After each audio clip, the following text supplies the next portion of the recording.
আজকে জাতীয় ঐকমত্য কমিশনের সঙ্গে দ্বিতীয় দিনের বৈঠকে গণফোরামের সাধারণ সম্পাদক হিসাবে আমি প্রতিনিধিত্ব করি।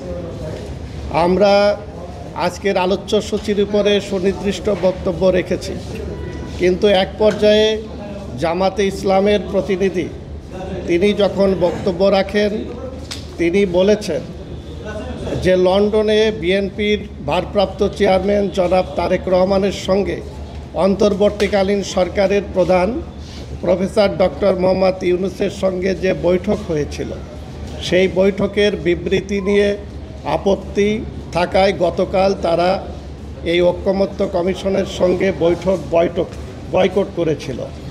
এবং তিনি বক্তব্যে আরও বলেন যে গতকাল অন্তর্বর্তীকালীন সরকারের প্রধান প্রফেসর ডক্টর মোহাম্মদ ইউনূস জামাত ইসলামের আমিরের সঙ্গে আলোচনা করে তাকে আশ্বস্ত করেছেন। এর প্রেক্ষিতে আজকে তারা এই বৈঠকে অংশগ্রহণ করেছেন। তারা তিনজন প্রতিনিধি আজকের আলোচ্য সূচির বাইরে দীর্ঘ সময় বক্তব্য রেখেছেন। আপনারা জানেন যে এখানে ঐকমত্য কমিশন আমাদেরকে চিঠি দিয়েছে একজন করে প্রতিনিধি আসার জন্যে, কিন্তু আমরা দেখেছি দু একটি দলের একাধিক প্রতিনিধি এখানে অংশগ্রহণ করেছেন এবং তাদের দীর্ঘ সময় বক্তব্য দেওয়ার সুযোগ দিয়েছেন। এবং আমরা ওয়ালটন আবারও মিলিনিয়ার অফারে ওয়ালটন ফ্রিজ কিনে আপনিও হয়ে যেতে পারেন মিলিয়নিয়ার।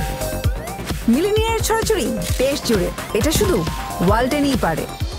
এই ব্যাপারে আমি গণফোরামের সাধারণ সম্পাদক হিসাবে আমি দাঁড়িয়ে প্রতিবাদ করেছি যে এখানে লন্ডন যে বৈঠক হয়েছে, আপনারা জানেন যে বাংলাদেশে বিএনপি একটি সর্ববৃহৎ রাজনৈতিক দল এবং দীর্ঘ সময় তারা সরকারে ছিল, বিরোধী দলেও ছিল। একটা জটিল পরিস্থিতির কারণে অন্তর্বর্তীকালীন সরকার জনাব তারেক রহমানের সাথে আলোচনার প্রেক্ষিতে যে সমঝোতা কিংবা যে নির্বাচন করার যে আগ্রহ সৃষ্টি হয়েছে, এতে করে সারা বাংলাদেশের মানুষ রাজনৈতিক দলগুলোর মধ্যে একটা সন্তুষ্টি এবং আমরা ইতিবাচক হিসাবে এটা নিয়েছি। কিন্তু জামাত ইসলাম সেই বৈঠককে বিতর্কিত করে সবচেয়ে বড় যে গতকাল ঐকমত্য কমিশনে তারা বয়কট করেছে এবং প্রধান উপদেষ্টার অনুরোধে তারা আজকে আসছেন এবং আশ্বস্ত করা হয়েছে। এতে করে প্রধান উপদেষ্টা এই যে ঐকমত্য কমিশনের যে কার্যক্রমে তিনি নিরপেক্ষতা হারিয়েছেন, সেই সাথে আমরা মনে করি যে এই ঐকমত্য কমিশন তারাও যেভাবে ধারাবাহিকভাবে বিভিন্ন দলকে প্রাধান্য দিচ্ছে, তারাও তাদের যে নিরপেক্ষতা সেটাও তারা ক্ষুণ্ণ করেছে। এবং আরও অনেক বিষয়গুলো নিয়ে আমরা তাদের প্রতি মনক্ষুণ্ণ হওয়ায় সেগুলো বলেই আমি বয়কট করেছিলাম।